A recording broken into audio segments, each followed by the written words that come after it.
আসসালামু আলাইকুম এভরিওয়ান, কেমন আছেন আপনারা সবাই? কাছে দূরে দেশ এবং দেশের বাইরে থেকে যারা আজকে আমার এই ভিডিওটি দেখছেন, আশা রাখছি আল্লাহর অশেষ রহমতে আপনারা সবাই বেশ ভালো আছেন। আমিও আপনাদের দোয়ায় আলহামদুলিল্লাহ ভালো আছি।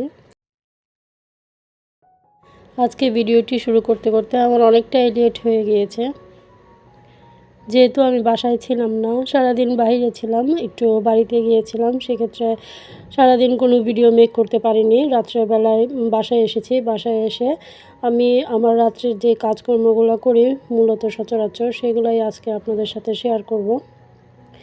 তো ভিডিও শুরুতে আপনারা দেখতেই পেলেন আমি আপনাদের সাথে কথা বলতে বলতে কিছু কাপড় চোপড় ছিল, কাপড় চোপড়গুলো ভাঁজ করে নিলাম। ভাঁজ করে যার যার ড্রয়ারে রেখে দিলাম। এদিক থেকে আমি রান্নাঘরে এসে ভাত চড়াই দিয়েছি চুলাতে। এপাশে সিঙ্কে অনেকগুলো হাঁড়ি পাতিলও জমা হয়ে আছে, তো এগুলো এখনও পরিষ্কার করে নিব। আর আমি এই কিচেনটাতে রান্না করি। বর্তমানে এই কিচেনটাতে আমি কোনো ইলেকট্রিসিটির লাইন দেই নাই দেখে কিছুটা অন্ধকার অন্ধকার হয়তো বা লাগছে ভিডিওটা।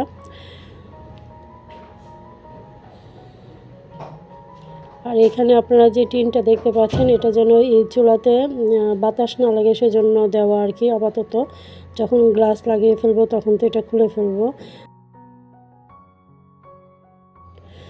আমার বাসার কোথাও এখনও পার্মানেন্টলি কোনো কারেন্টের কাজ করা হয় নাই। তো আপাতত আমি এখানে একটা লাইট লাগিয়ে নিয়েছি। একটা লাইটে আমার এখানে ডাইনিং এরিয়াটাও কাজ করবে, পাশাপাশি আমি কিচেনে রান্নাও করব।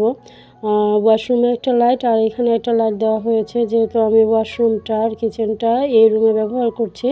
সেক্ষেত্রে রাত্রে ব্যবহার করার জন্য মাঝখানে একটা লাইট আপাতত লাগিয়ে নিয়েছি। পরবর্তীতে আবার যখন কারেন্টের কাজ করাবো তখন আবার সব কিছু কমপ্লিট করায় নিব। তো আমার ভাতটাও বলক চলে আসছে, ভাতটাও একটু দেখে নিলাম। তো চলুন, আজকে আমি আমার নিজের জন্য একটা 3 পিস বানিয়েছি। 3 পিসটা কেমন হলো আপনাদের সাথে একটু শেয়ার করে নেই। অনেক দিন পর যেহেতু একটি 3 পিস বানিয়েছি, তো একটু খুলে দেখছিলাম আর কি কেমন বানালো। আমি বানাইনি অবশ্য, এটা আমি আমার এক ফ্রেন্ডের হাতে বানিয়ে নিয়ে আসছি। তো 3 পিসটা দেখতে ঠিক এরকম কালোর মধ্যে জলছাপ আর কি, লাল ফুলের মধ্যে। আমার কাছে বেশ ভালো লেগেছে 3 পিসটা। তো 3 পিসটার নিচ থেকে প্যানেলটা এরকমভাবে দেওয়া।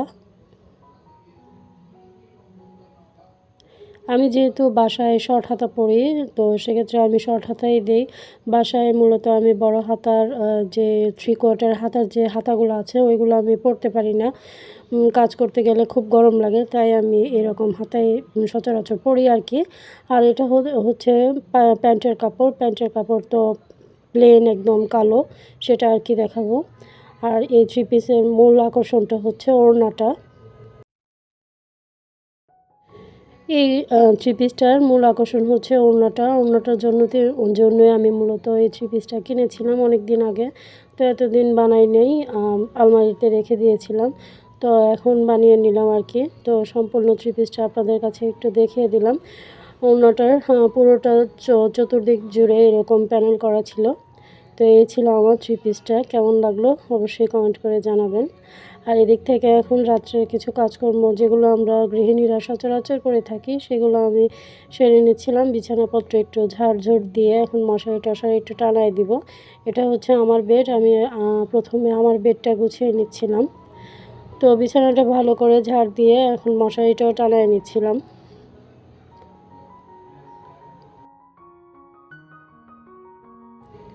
আমরা কেউই যেহেতু রাতের বেলায় মশারি ছাড়া ঘুমাতে পারি না, সেক্ষেত্রে মশারিটা ঘুমানোর সময় অবশ্যই আমাদের টানানো লাগে।